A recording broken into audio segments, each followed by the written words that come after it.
नमस्कार, जय हिंद, जय Bharat and welcome to Dev Talks. This is Adi Arjun. जैसे आप देख रहे हैं हमारे साथ हैं संजय जी जो हमको बताएँगे कि साहब ये जो भारत ने पाकिस्तान के ऊपर एक एटम बम फेंका है, in little sense called the Indus water treaty को ज़रा दोबारा बात करने की जो बात कही है, this is no less than an atom bomb. इसका क्या गेम है? क्योंकि मेरे को पता चला कि संजय जी ने इसके ऊपर काफ़ी ज़रा रिसर्च-विसर्च करी हुई है, तो थोड़ा टेक्निकैलिटी में थोड़ी बात करते हैं और मैं इनसे सबसे बड़ा सवाल ये पूछूँगा हम तो यार ये अमेंडमेंट की बात करते हैं, हम लोग क्यों ये ट्रीटी को स्क्रैप ही नहीं क्यों नहीं कर सकते? नमस्कार sir, thank you so much आप आए। आप तो शुरू में ही जो है वो जो टेढ़ा सवाल है वो पूछ लिया। तो हम नहीं आप शुरू में बैकग्राउंड टेढ़े दे सवाल दीजिए का उसके शुरू में बाद टेढ़े उसके सवाल बाद का आंसर नहीं देंगे। क्योंकि ये बात जो है ना, ये बहुत बड़े-बड़े एक्सपर्ट हैं, वो क्या करते हैं, वो इंडस वाटर्स ट्रीटी को देखते हैं, पाकिस्तान वाले भी आप देखेंगे कि इसमें तो कोई क्लॉज़ ही नहीं है। सही बात पूछे तो इंडस वाटर्स ट्रीटी में उसके एब्रोगेशन का कोई क्लॉज़ नहीं है कि आप यूनिलैटरल कर सकते हैं। और जो अभी भी जो मॉडिफिकेशन का जो नोटिस गया है, उसमें यही है कि साहब कि मॉडिफिकेशन का नोटिस दिया जाएगा और दोनों साइड्स जो हैं वो बात करेंगे और बात करने के बाद कंसेंसस होगा, तो उसमें मॉडिफिकेशन होगा और फिर उसका दोबारा रैटिफिकेशन होगा। This hmm, is as far as the Indus waters treaty is concerned. तो पहले तो मैं जो असली चीज़ है वो बचा के रखूँगा, उसको बाद में बताऊँगा। नहीं तो भाई जी। पाकिस्तानी जो है वो शुरू में ही देख लेंगे, तो जब तक हम खत्म करेंगे तो पता नहीं कुछ और कर लें तो। हाँ सर, पता नहीं पता चले टीवी-टूवी तोड़ दिया तो फिर पंगा हो जाएगा। हाँ, तो गड़बड़ हो जाएगी। तो ये देखिए कि ये इंडस वाटर्स ट्रीटी का थोड़ा बैकग्राउंड देखिए आप कि वो 1947 में जब पार्टीशन हुआ था, तो उस वक़्त आपको पता है कि इन लोगों ने हमला कर दिया था कश्मीर पे। और जो हमला जो किया था और कश्मीर को कब्ज़ा करने का जो जिन्ना का जो लॉजिक था, वो ये था कि भई हमारे तो सारा पानी वहीं से आता है, so we need Kashmir. Kashmir नहीं होगा तो हमारे पानी का क्या होगा? और इंडिया जो है वो कभी भी हमको जो है वो अ, प्यासा मार सकता है। तो उसमें झगड़ा होता था, यहाँ आपके आपके फ़िरोज़पुर हेडवर्क्स के ऊपर भी झगड़ा होता था, लेकिन फ़िरोज़पुर हेडवर्क्स से पानी देना ही पड़ता था। हमारे पास कैपेसिटी नहीं थी उसको एब्ज़ॉर्ब करने की। हमारे पास उसको उस पानी को एब्ज़ॉर्ब करने की कैपेसिटी नहीं थी। खाली 1-2 नहरें थीं, जो एक हुँ, पंजाब को फ़ीड करती थी और एक राजस्थान को फ़ीड करती थी। गंग नहर बोलते थे उसको। वो गंग नहर जो है वो गंगानगर जो डिस्ट्रिक्ट है बीकानेर डिवीज़न की, राजस्थान के, वहाँ तक जाती थी। वो महाराज गंगा सिंह ने बनाई थी, इसीलिए उसको गंग नहर कहते हैं। हुँ, हुँ, जो राजस्थान कैनाल है, वो तो बाद में बनी है। राजस्थान कैनाल बाद में बनी है, जो आपका जितना भी एक्सेस वाटर सतलज का है, जो अब राजस्थान कैनाल से जाता है और करीब आप समझ लीजिए 14 लाख हेक्टेयर ज़मीन की सिंचाई करता है। वो तो जब आपके इंडस वाटर ट्रीटी हो गई है, उसके बाद पूरा सतलज का जो एक्सेस वाटर है, अभी भी सतलज का पूरा वाटर नहीं जाता उसमें। अभी भी ख़ास तौर से बारिश के टाइम पे सतलज का बहुत सारा पानी जो है वो बह के जाता है पाकिस्तान। पाकिस्तान में। रावी का आपको पता ही है। अभी भी रावी की जो है वो कई सारी ट्रिब्यूटरीज बसंतर का और कुड का, इनका सबका पानी जाता था, तो उस पे डैम बनाया इन्होंने और बसंतर पे भी कुछ बैराज वगैरह बना रहे हैं। और हुँ, अभी रिसेंटली एक इन्होंने एक्स्ट्रा स्टोरेज बना के और उसका पानी जो है रोका है, तो अब आप रावी का लगभग 90% वाटर आप यूटिलाइज कर रहे हैं। ये जो इन्होंने की, तो इसका मेरा जो बेसिक ऑब्जेक्शन है, इसमें इन्होंने डी फैक्टो पाकिस्तान का ऑक्यूपेशन रिकॉग्नाइज कर दिया। हुँ, पाकिस्तान का डी फैक्टो ऑक्यूपेशन कैसे रिकॉग्नाइज किया इन्होंने कि इन्होंने झेलम को, झेलम रिवर जो है, वो झेलम रिवर पूरी की पूरी पीओके में बहती है बिफोर एंटरिंग इनटू पाकिस्तान। और वो झेलम में इन्होंने उसका डी फैक्टो रिकॉग्नाइज करके, और जहाँ तक कि चेनाब, जो कि 90% इंडिया में बहती है। करेक्ट। झेलम को तो हम कह सकते हैं कि भाई ठीक है, अबाउट 90%, 90 तो नहीं, अबाउट 70% उसका जो बेसिन है वो पीओजेके में है। जी। पीओजेके में ऑलमोस्ट 70% उसका। हम्म। लेकिन चिनाब का तो ऑलमोस्ट पूरा का पूरा बेसिन जो है वो इंडिया में, इन्होंने चिनाब भी गिफ्ट कर दी पाकिस्तान को। और उसमें लॉजिक ये था कि भाई चिनाब का पानी हम तो यूटिलाइज कर नहीं सकते, वो तो जो है वो चंबा वैली से होके आता है। और नेहरू जी थे ना हमारे, और नेहरू जी के लहराते हुए लॉजिक थे, तो अब उसके लिए तो क्या कर चिच्चा जी। सकते हैं। चिच्चा जी, तो चिच्चा जी ने बड़े आराम से चिनाब का पूरा पानी उनको दे दिया कि साहब 3 नॉर्दर्न रिवर्स, 3 सदर्न रिवर्स। अरे भाई 3 सदर्न रिवर्स में एक तो ट्रिब्यूटरी है, Beas is a tributary of Sutlej. Correct. तो बेसिकली आपने 2 रिवर्स दी, आपने ब्यास को 3rd रिवर जो है वो अलग से क्यों ट्रीट किया, जो वो सतलज की ट्रिब्यूटरी है वो। तो रावी और ब्यास और सतलज, इनका पानी एक्सक्लूसिवली इंडिया को मिलेगा, और चिनाब का और झेलम का और इंडस का एक्सक्लूसिवली पाकिस्तान को मिलेगा। और इंडिया को राइट होगा कि भाई वो हाइडल कैपेसिटी डेवलप कर सकेगा। स्टोरेज उन्होंने कहा कि भाई मिलियन एकड़ फीट, अबाउट 3.4 मिलियन एकड़ फीट आप स्टोरेज डेवलप कर सकते हैं। फिर उसमें जो है वर्ल्ड बैंक को बीच में ले आए। नेहरू जी की आदतें थी इस तरह की बेकार की। आर्बिट्रेटर। हाँ, वर्ल्ड बैंक जो है उसका वो बन गया चौधरी, और 19.8% जो उस समय जो पानी कैलकुलेट हुआ था उसका 19.8% इंडिया को मिला, इंडस बेसिन का, और 80.2% पानी मिल गया पाकिस्तान को साहब। तो इतना बड़ा सरेंडर था ये कि मैं आपको कह नहीं सकता। जी जी जी। इम्प्लिसिटली नेहरू जी ने ये रिकॉग्नाइज कर दिया कि भैया ये पीओजेके तो तुम्हारा ही है। आई मीन 80% कौन देता है सर किसी कंट्री को, वो भी जो इतना सा कंट्री है, हमारा इतना बड़ा है, 80% उसको दे दिया। और 80% में थोड़ा और भी कैच है उसमें। वो कैच ये है कि भाई उसमें पूरे बेसिन का वो पानी कैलकुलेट होता है। जी तो उस जी। पूरे बेसिन में जो आपके अफगानिस्तान से जो नदियां आती हैं उनका भी पानी जो है वो शामिल होता है। अगर आप खाली जो है वो इंडियन रिवर्स का लें, इनका भी, तो भी उनको जो है आप 70% से ऊपर आपने पानी दे दिया। आप ये देखिए हमारी रिवर्स जो है वो श्योक रिवर कितनी बड़ी रिवर है। श्योक का पानी, अच्छा ये आपका है इंडस का पूरा पानी, इन्होंने उसमें जो कैलकुलेट किया, तो उन्होंने जो इंडिया का पानी, जो इंडिया का जो ऑफिशियल जो एरिया है, ऑफिशियली जिसको हम रिकॉग्नाइज करते हैं, जिसको हम कहते हैं ये सारा का सारा इलाका हमारा है, जम्मू और कश्मीर का, कैलकुलेशन उसके हिसाब से नहीं है। अच्छा, कटे हुए एरिया के हिसाब से। कैलकुलेशन कटे हुए एरिया के हिसाब से। लो कर लो बात, सियावर रामचंद्र की जय। आत्मा को शांति कभी ना मिले। तो मेरे तो इसमें यही बेसिक ऑब्जेक्शन है कि भाई साहब आप कम से कम कैलकुलेशन कीजिए, तो कैलकुलेशन जो आपने जो स्टैंड ले रखा है इंटरनेशनली उसके हिसाब से तो लीजिए। आपका स्टैंड ये है कि भाई ये पूरा का पूरा इलाका हमारा है, और आपने पानी कैलकुलेट करके उनको दे दिया, ये उनका है। उन्होंने इतना बड़ा ये आपका मंगला डैम बना लिया।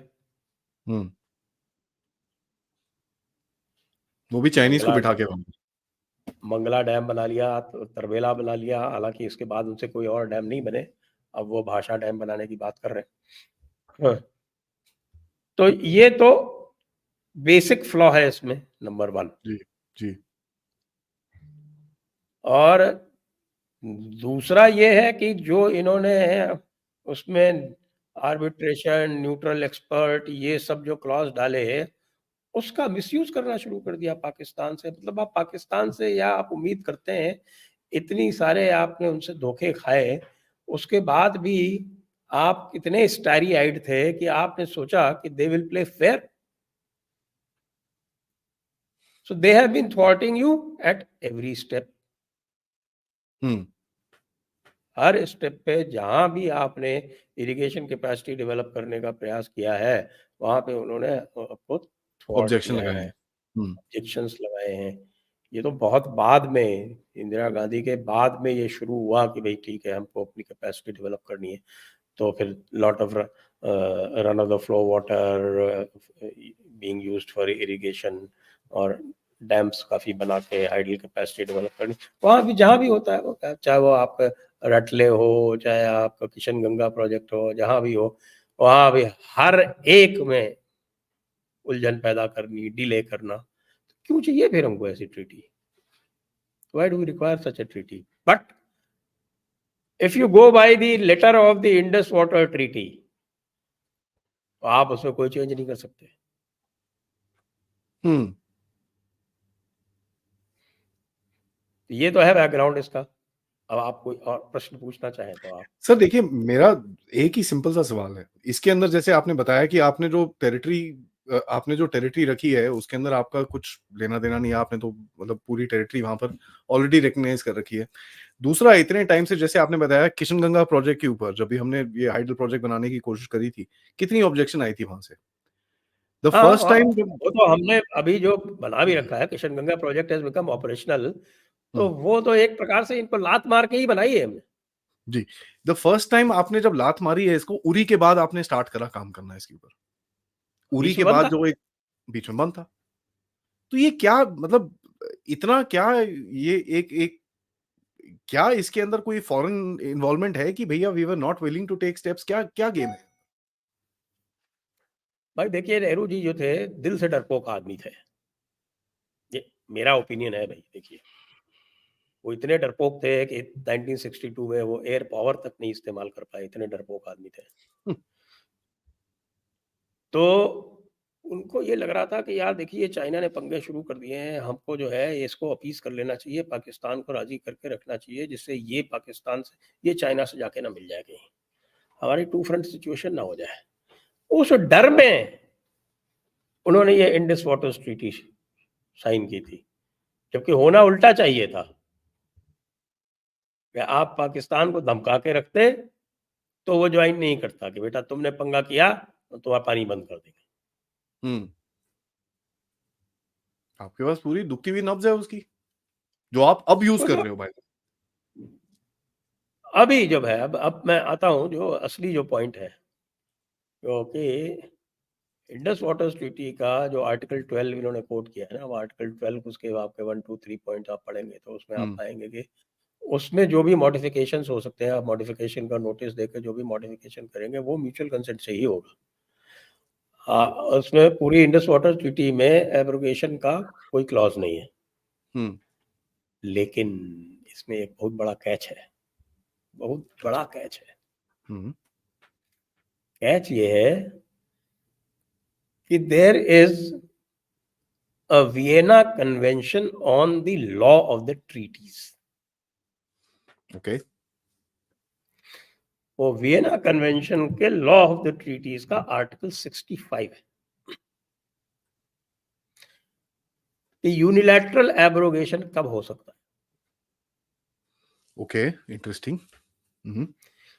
और वो ये कहता है कि there can be a unilateral abrogation if there is a fundamental change in the circumstances. अब हम्म। आप ये जो नोटिस दिया है उसको पढ़िए, क्या कहता है। पढ़ाया आपने? हम्म। हम्म। उसके अंदर दो तीन पॉइंट बड़े इंटरेस्टिंग है। एक तो आपने उन्होंने टेररिज्म कहा के। है कि we are giving this notice for modification because there is a fundamental change in the circumstances since this treaty was concluded, and those fundamental change in the circumstances is a change in demographic, demographic, in economics.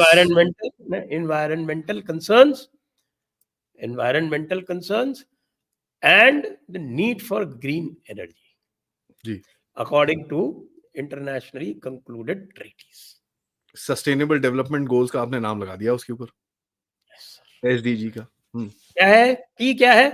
Fundamental change in the circumstances. तो अगर पाकिस्तान में होशियार लोग होंगे तो वो समझ जाएंगे where it is leading. ये गलत बात बोली सर आपने।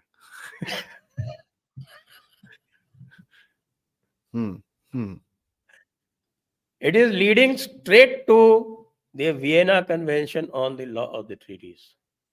आप यहाँ पे जैसी इनकी आदत है ये 3-5 करेंगे, उसके बाद India is fully entitled to abrogate it unilaterally under the Vienna Convention of the Law of the Treaties. वो omnibus law of the treaties है, covers all treaties.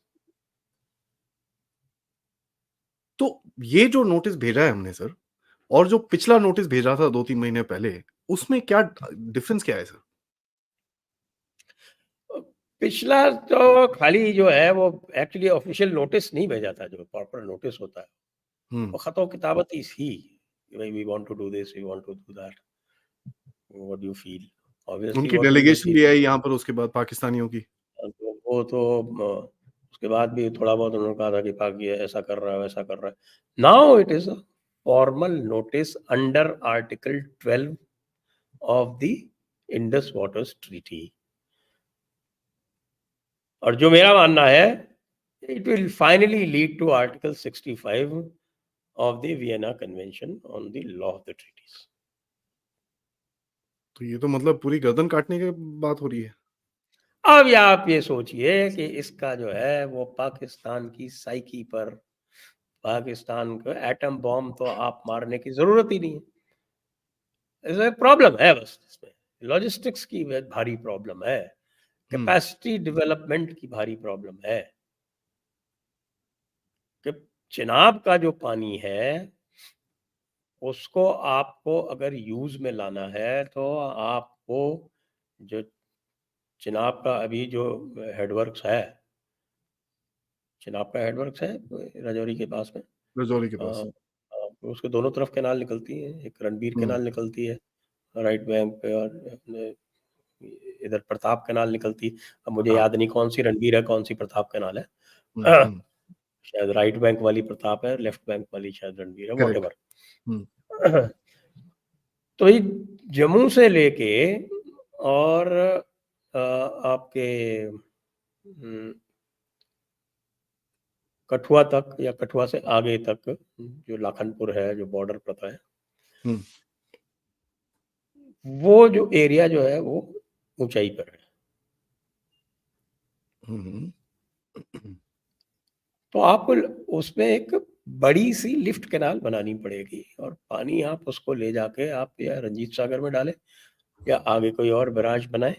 You will have to develop the capacity Ranjit Sagar का, आप और उसको ऊंचा करें, उसका और थोड़ा कैपेसिटी बढ़ाएं, और चिनाब का पानी आपको वहां डाल के उसके बाद आप उसको यूटिलाइज कर सकते हैं। तो आपको ये दिखाना पड़ेगा कि किस तरह से आप जो ये कर रहे हो, यू नीड मोर वाटर। पहली बात तो ये है कि भाई पहली तो हम उसको एब्रोगेट करें, एब्रोगेट करने के बाद फिर करें, फिर वो अपना हल्ला गुल्ला करेगा। पानी क्यों देना है हमको, दुश्मन को पानी क्यों देना है? पुराने जमाने में जो आपके इस्लामी जो आया करते थे और वो जब किलों का घेरेबंदी किया करते थे तो सबसे पहले पानी ही तो बंद करते थे जी, तो हम भी पानी बंद कर देंगे। बाकी पानी वानी जिसको चाहिए, बलोचों को चाहिए भैया, तो बलोच को तो इधर से तो वैसे भी नहीं मिलता, तो मिलता है सिंध वालों को चाहिए तो देखेंगे राजस्थान कैनाल के थ्रू पहुंचा देंगे, एक एक्स्ट्रा कैनाल बना देंगे साइड में, कोई प्रॉब्लम नहीं। हाँ, सिंध वालों को अपने आप बात करने दो, हमसे हम कर लेंगे उनके साथ बात, कोई प्रॉब्लम नहीं है। पाकिस्तानी पंजाब से हमें कोई किसी तरह की कोई वो सिंपैथी है ही नहीं। Pakistan Punjab originally used to be a desert, it should go back to the originality, अपनी हाँ, originality. Saraiki region, correct, Saraiki region is part of the Thar. पूरा थार का ही पार्ट है वो, आज भी वो चोलिस्तान जो है इनका वो पूरा डेजर्ट ही है। जी जी जी जी जी। वो जो पूरा जो बीकानेर और जैसलमेर के साथ में लगता हुआ पूरा एरिया है वो पूरा डेजर्ट है, बल्कि जी। हमारी तरफ हरियाली है राजस्थान कैनाल की वजह से। तो व्हाई नॉट भाई, जैसे आप देख रहे हैं कि हमास को और हिजबुल्लाह को ये इस वक्त डिस्कस कर रहे हैं कि हम क्या वापस चले जाएं ऊँटों पर, इनको भी वहीं जाना चाहिए ना ऊँटों पर। क्या कर रही है?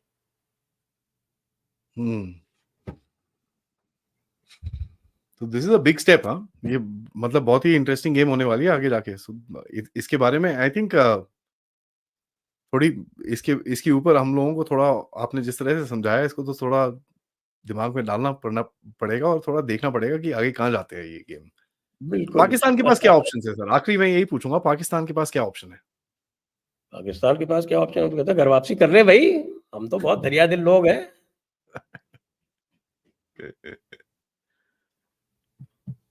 भाई या तो ये तय करो कि भाई आखिरत आनी है, तो आखिरत ऐसे ही तो आएगी ना, प्यासे मर के ही तो आएगी ना आखिरत। और अगर दुनिया में रहना है और दुनियावी चीजें करनी है तो घर वापसी कर लो। बाकी तो दीन तो आपको यही सिखाता है, कयामत ही सब कुछ है। Life starts after death, so you enjoy the life after death. तो he is a lower riparian state, उसके पास तो वैसे भी you have to take the ball as it comes, कुछ कर तो सकते नहीं आप वैसे। अब ठीक है, आप करते रहो कुछ है, but that will not be a part of the treaty. ठीक है, लोअर राइपेरियन स्टेट है, आप तो थोड़ा बहुत देते रहेंगे। कई लोगों के दिमाग में ये रहता है कि भाई चाइना हमारा पानी बंद कर देगा अगर हम इसमें उस एक तरफ बहुत पानी नहीं बड़ा देंगे। ऑब्जेक्शन इंडिया करता रहा है ना, इनको जो भी पानी देते हैं और उसका ये मुश्किल से 25% यूटिलाइज करते हैं, बाकी सब जो है वो चल जाता है आपके अरेबियन सी में। वो भी पता नहीं कहाँ चले जाता है सर आजकल। तो वो इंडस का जो वो है वो तो खत्म हो गया, पूरा डेल्टा इज फिनिश्ड। हाँ हाँ, वो कराची तक पानी पहुंचता ही नहीं है उसमें। पहुंचता ही नहीं है। I don't know where it goes. Pakistan ऐसी जगह है जहाँ पानी गायब हो जाता है। पाकिस्तान समझो। Is a heavily water stressed Yeah. Country. तो इसके साथ जैसे हम आपके चैनल में बात कर रहे थे, अगर काबुल खुनार को वो वाली भी बंद करें तो ये तो गए। हाँ भाई, काबुल और कुर्रम, इस पर तो खुर्रम। काम चालू है। हम्म, कुनार तो वैसे भी काबुल की ट्रिब्यूटरी है, जलालाबाद में आके मिल जाती है वहाँ पे। हम्म, और हम्म। वैसे भी चित्राल तो अब उनके पास है नहीं, comes from the Chitral region. तो चित्राल तो अब वैसे भी टीटीए के पास है, इनके पास तो है। तो हो गया। Thank you. पाकिस्तान बड़ा जल्दी ही इनको ऊँटों पे जाके और अपनी जैसे पुश्तें थी सो कॉल्ड, जिस तरह से अपने आप को अरब मानते हैं, अब ये खुद एक्चुअली अरब बन जाएंगे। Thank you sir. Sanjay ji, आपने बड़ा इंटरेस्टिंग सा चीज समझाया हमको, क्योंकि ये चीज पब्लिक डोमेन में नहीं है, and you explained it to us very very nicely sir. Always a pleasure आपसे बात करके। जय हिंद। जय Bharat. Thank you, bye bye.